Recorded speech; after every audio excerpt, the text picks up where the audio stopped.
Video kali ini saya akan menjelaskan tentang sinyal generator.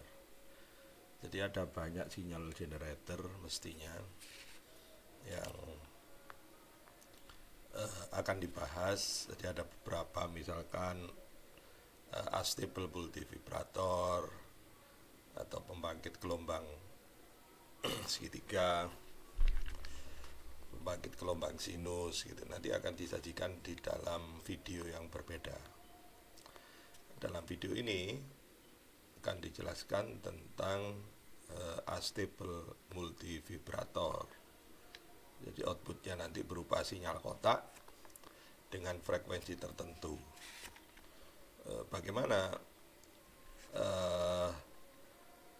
Sebelum saya menjelaskan tentang rangkaiannya yang menggunakan op-amp, saya jelaskan lebih dulu tentang bentuk sinyal output dari astable multivibrator. Penjelasannya seperti berikut. Jadi sinyal astable itu yang biru ini ya, yang biru. Jadi sinyal ini dibangkitkan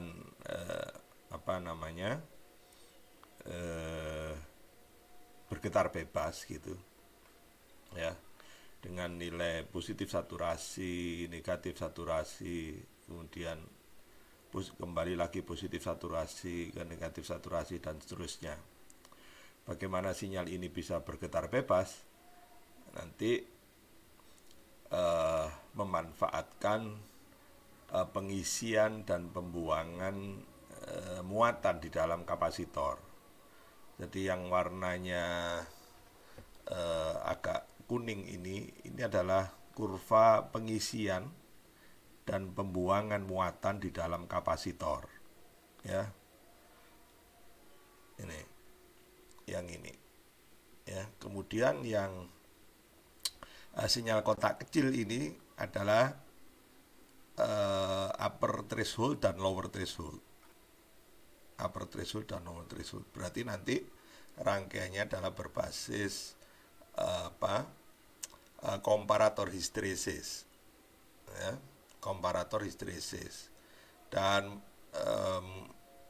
muatan kapasitor ini dipasang di inverting input. Nah, jadi kalau rangkaiannya saya gambarkan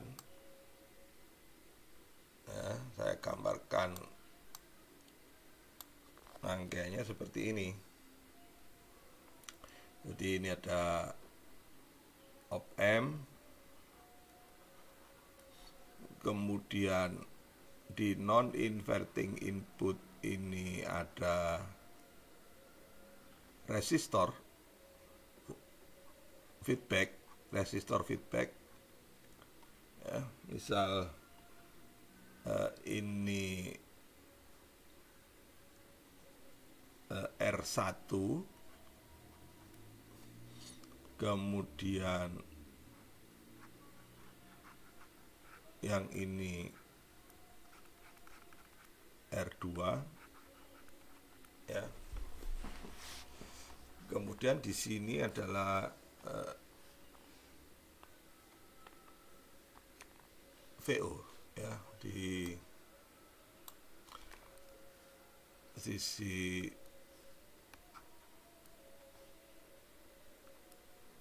di sini adalah VO ya.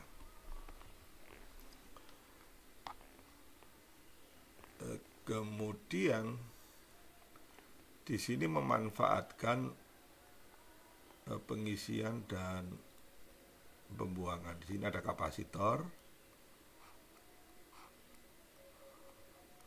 dan ada air feedback.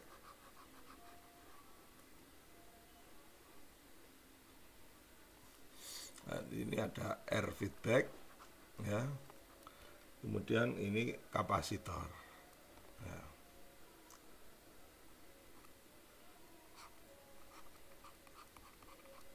Di sini ada drop tegangan di kapasitor VC. Ya, oke. Yang ini negatif, yang ini positif. Ya. Nah, jadi nanti ketika seperti saya jelaskan di ketika membahas komparator dengan histeresis. Jadi ketika V output ini sama dengan positif saturasi, maka non-inverting input itu akan mendapatkan tegangan sebesar tegangan upper threshold, di mana tegangan upper threshold itu, jadi kalau di sini ketika VO sama dengan positif saturasi gitu, karena ini komparator kan outputnya kalau nggak positif saturasi kan negatif saturasi ya, seperti sinyal biru di atas tadi. Maka non inverting input akan mendapat tegangan sebesar VUT, sehingga nilai VUT itu adalah R2 dibagi R1 plus R2 kali plus V saturasi ya. Begini kan. Adanya VUT ini menyebabkan, jadi kalau misalkan differential input ya, kita masih ingat kan differential sifat ideal op amp ya. Sifat ideal op amp itu salah satunya adalah diferensial tegangan antara non-inverting dan inverting input itu mendekati 0, ya kan? Ketika beda potensial dari dua buah node itu mendekati 0, maka dua buah node itu seolah-olah satu node kan gitu, ya kan? Karena potensialnya sama, gitu. Sehingga di titik sini itu nilainya juga sama dengan VUT gitu loh. Karena di sini tidak ada beda potensial. Ya. Kan? Sehingga titik ini juga nilainya sama dengan VUT. Lah, ketika non inverting input itu nilainya sama dengan VUT, maka ada arus mengalir yang ke arah kapasitor menuju ground gitu. Kita asumsikan muatan kapasitor itu kosong, maka dia akan terisi ya. Dan arus ini sebetulnya adalah dari output gini, kemudian gini ya. Nah, ini arus pengisian namanya. Jadi ketika VUT terjadi pengisian ya. Nah, selama VC lebih kecil dari VUT ya. Jadi saya tulis di sini. Selama VC ya. Selama VC lebih kecil sama dengan VUT, maka VO itu akan tetap sama dengan plus V plus V saturasi gitu, selama tegangan kapasitor itu lebih kecil dari VUT. Tapi begitu dia kan kapasitor kan dicas ya kan, mengalami charging. Ketika kapasitor di-charging, lama-lama kan naik tegangannya kan. Naik tegangannya, sehingga akan melampaui nilai VUT gitu. Begitu. Jadi saat VC itu lebih besar atau sama dengan VUT gitu, maka VO akan transisi gitu. VO akan transisi. Transisi dari mana? Dari plus V1 ke min V1 gitu. Nah, begitu output sama dengan min V1, maka non-inverting input ini mendapat tegangan sebesar VLT. Ya, sebesar VLT. Karena VLT di sini potensialnya itu lebih rendah dibandingkan tegangan kapasitor, maka arusnya akan arus pembuangan, ya dibuang kapasitor, ya. Jadi pengisian dan pembuangan itu bisa cepat, bisa lambat, secara eksponensial. Ya, secara eksponensial. Kecepatan itu tergantung dari time constant. Dalam hal ini kan melalui R dan C ini, R kali C ini, ya time constantnya dipengaruhi oleh nilai RF dan C. Karena di saat pengisian itu arusnya melalui R kemudian ke C, di saat pembuangan dari C melalui RF gitu. Oke. Jadi ringkasnya begini. Di saat VO sama dengan positif saturasi, maka kapasitor akan mengalami pengisian, ya. Karena diisi maka tegangan C-nya lama-lama naik gitu. Ya, selama VC itu lebih kecil dari VUT, maka VO akan tetap sama dengan plus V saturasi. Tapi begitu VC lebih besar sama dengan VUT, maka output akan transisi dari positif saturasi ke negatif saturasi. Nah, di saat output VO itu sama dengan min V saturasi gitu, maka non-inverting input, ya, non-inverting input akan mendapat tegangan sebesar VLT, di mana nilai VLT-nya itu sama dengan pembagi tegangan, seperti halnya VUT tadi, berarti R2 dibagi R1 plus R2 kali min V1. Ya, karena VO-nya kan sama dengan min V1. Lah, perubahan tegangan VUT, VLT ini menyebabkan kapasitor akan charging dan discharging begitu. Ya. Sekarang persoalannya bagaimana kita menentukan waktu pengisian dan pembuangan itu gitu. Oke, jadi kurva pembuangan itu kan seperti ini. Kalau saya gambarkan kurva pembuangan itu seperti ini. Saya gambarkan pengisian dan pembuangan, ya. Oke. Ketika pembuangan itu seperti ini, kita kapasitor itu mempunyai titik initial condition, punya nilai awal gitu. Jadi di sini adalah apa? Nilai apa namanya? Kondisi awal, ya. Jadi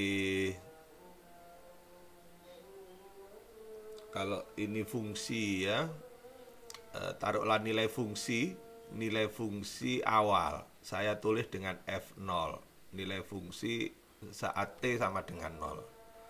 Yang ini adalah fungsi waktu. Ya. Terus ini asimptot. Berarti nilai fungsi di saat waktu tertentu. Ya. T gitu. Tak berhingga, ya. Saat tak berhingga. Ya. Di saat pengisian maka kebalikannya. Ya, kebalikannya. Jadi hiperbolik. Gitu, ya. Nah, seperti ini. Ini nilai fungsi atau tegangan saat awal, yang ini adalah nilai fungsi atau kapasitor saat tak berhingga, gitu ya. Terus ini fungsi waktu, berarti awalnya di sini, gitu. Oke. Kemudian di sini time constant, jadi ini nilai ini, nah gini ya, bisa tarik ke bawah. Ini adalah time constant. Yang ini juga gitu.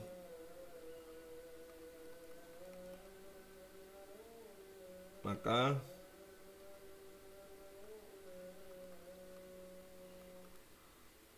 yang ini adalah ini time constant. Oke. Bentuk model dari ini jadi FT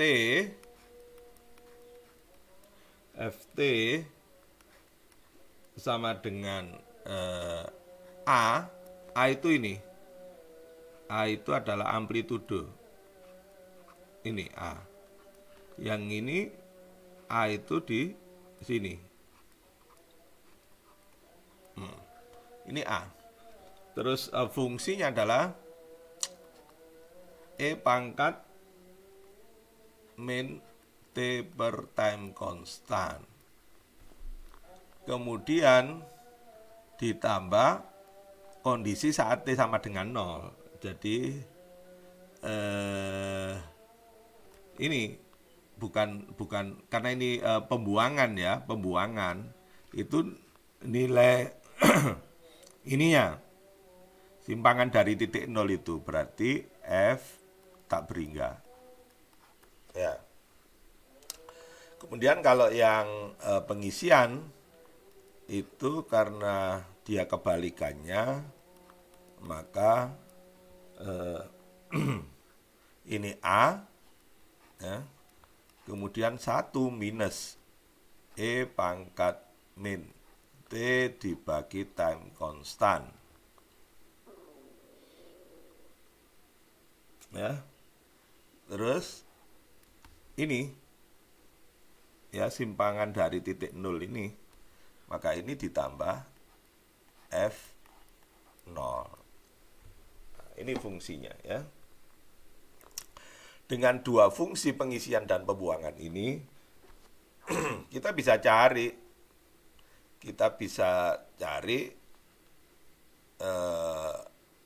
T. Kalau ini karena ini pembuangan, nanti ini T-nya adalah T discharge. T discharge-nya dicari dari sini. Kemudian pengisian charging, maka lama pengisiannya di sini. Ini TC, ya, saya tulis TC. Ya. Nah, balik lagi ke sinyal. Maaf, di dalam sinyal ini, kalau kita lihat, ini fungsinya kalau dihubungkan dengan model tadi, maka tak berhingganya ya ini kalau diteruskan. Ya, kalau diteruskan tak berhingganya ya min V-sat gitu, sudah tidak pernah lebih rendah daripada min V-sat, ya kan? Terus, jadi pengisiannya mau dari mana sampai mana? Dari sini. Ini nilai fungsi saat 0, itu. Nilai fungsi saat 0. Kemudian nilai fungsi saat lama discharge-nya, berarti ini TD. Dari sini. Dari sini itu time discharge itu di sini. Jadi lama pembuangannya sampai sini gitu. Begitu dia nilai VC akan lebih kecil dari VLT. Jadi yang ini adalah VLT. Nah, ini VLT. Terus yang atas ini adalah VUT gitu. Ya. Berarti nilai VC saat T sama dengan 0 berapa berarti VUT? Ya kan? VUT. Tapi begitu T-nya itu sampai dengan time discharge, ya, time discharge, nah berarti sampai sini saja, ya, karena sinyal transisi dari min VSAT ke plus VSAT ketika VC lebih kecil dari VLT gitu. Lah nilai fungsi saat tak berhingga berapa? Ya min VSAT gitu, min VSAT ya di sini. Kemudian kalau pengisian charging juga gitu sama ini, kalau kurva ini diteruskan nilai tak beringganya di sini plus VSAT. Ya, di saat charging nilai fungsi sama dengan tak beringganya sama dengan plus VSAT. Ya, tergantung berapa nilai power supply yang dipasang gitu. Sehingga kalau charging kalau charging itu VC 0-nya itu nanti VLT, kemudian tak beringganya itu plus VSAT. Dan waktu pengisiannya sampai sini, ya sampai sini.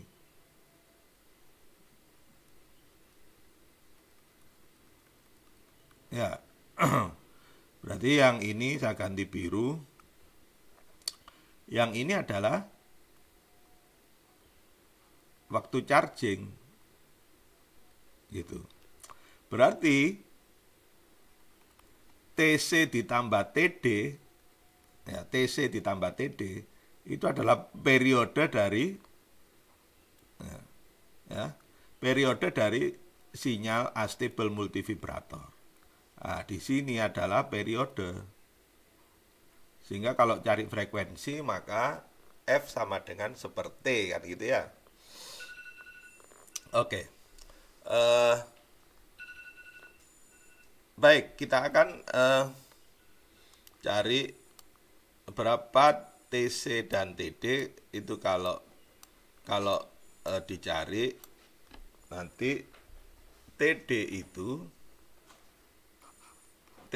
itu nilainya akan sama dengan RF kali C ln ya, ln R1 ditambah 2R2 dibagi R1. Ini time discharge ya. Kemudian time charge-nya itu karena melalui lintasan yang sama, pengisian dan pembuangan itu ya sama nilainya. Kalau dicari itu akan sama RFC ln R1 ditambah 2R2 dibagi R1 gitu. Ya.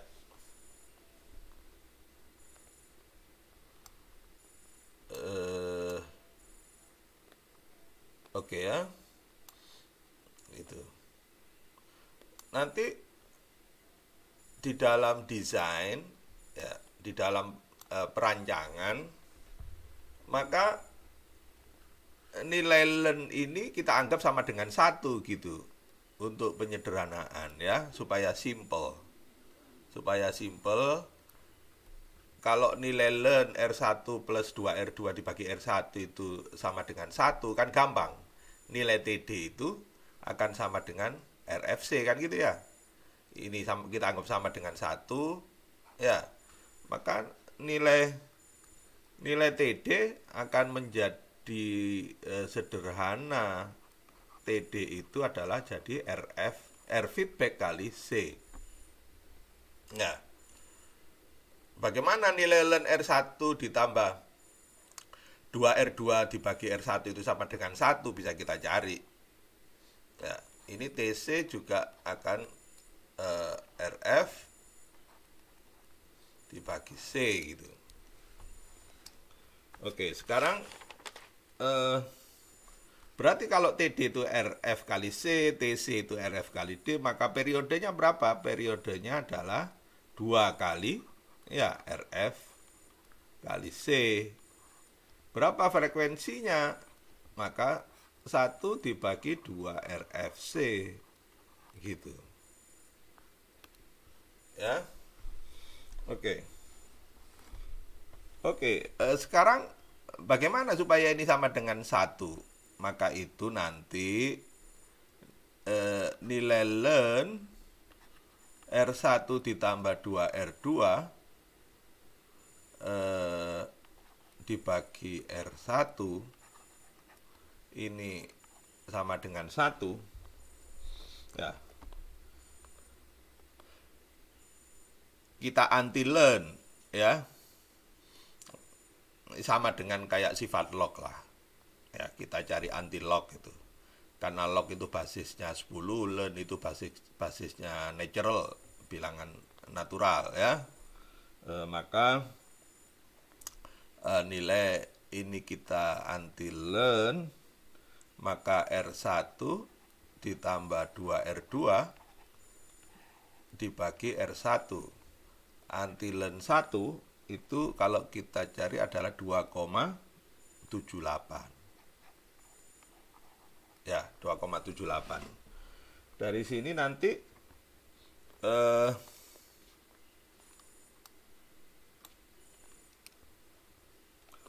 berarti dengan aljabar biasa kita cari R1 ditambah 2R2 sama dengan apa?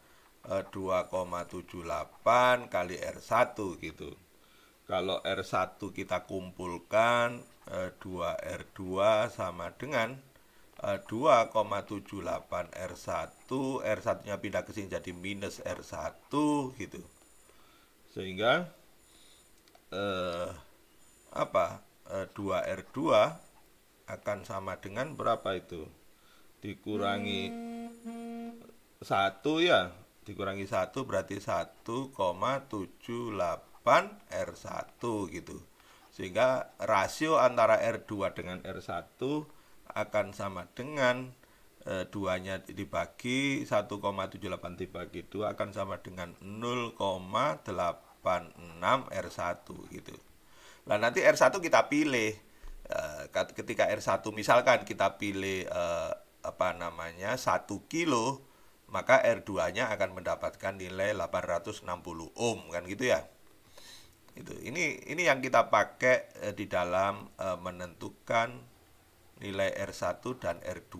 Dan R1-nya dipilih, kemudian dimasukkan ke sini, sehingga R2-nya dihitung 0,86 kali R1.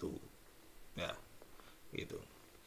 Kemudian nilai kapasitor bisa kita pilih. Jadi kapasitornya dipilih, kemudian antara di dalam perencanaan nanti ya saya tulis prosedur desain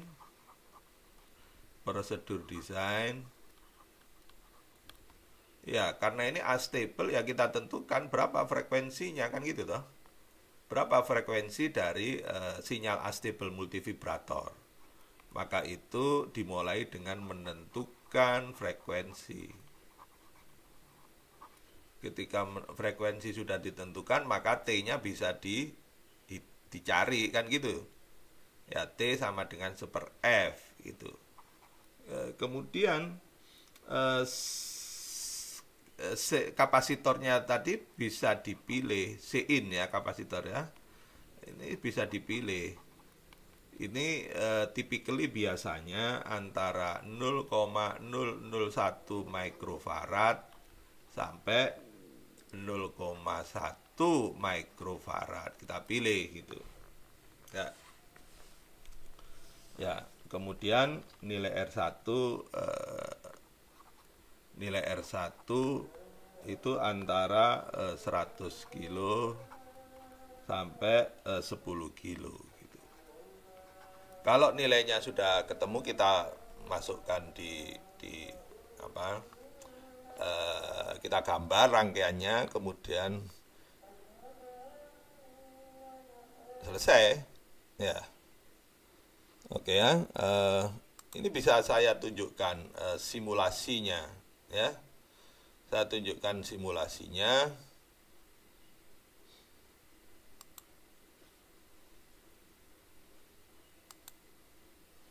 Saya akan tunjukkan bagaimana simulasi dari rangkaian dengan menggunakan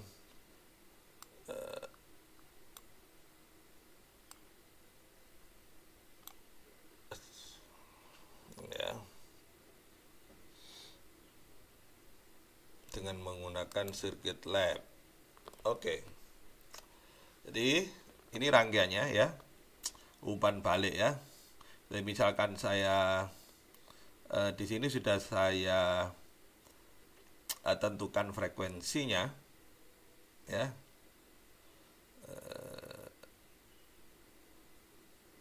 Ini T-nya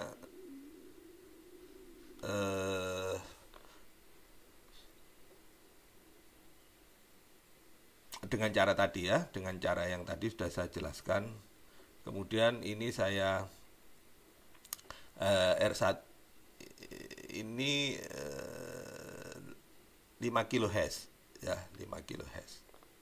Ya. Sudah saya hitung. Kemudian ketemulah R1-nya saya pilih 10 kilo, berarti 0,86 kali 10 kilo. Maka ini untuk R2 8,6 kilo gitu. Kemudian RFC-nya ya, RFC-nya ini yang menentukan apa namanya nilai dari apa namanya TC dan TD tadi itu. Jadi 2 kali ya, 2 kali ini kan ketemu sekitar 200 mikro ya, 200 mikro ya periodenya. Baik, kita simulasikan. Nih. Nah, ini gambarnya ya. Jadi output dari astable itu yang biru ya. Kemudian seperti saya jelaskan tadi, ketika output sama dengan plus V1, maka non inverting input akan sama dengan VUT ya, VUT. VUT bisa kita hitung tadi kan apa namanya air feedbacknya itu kan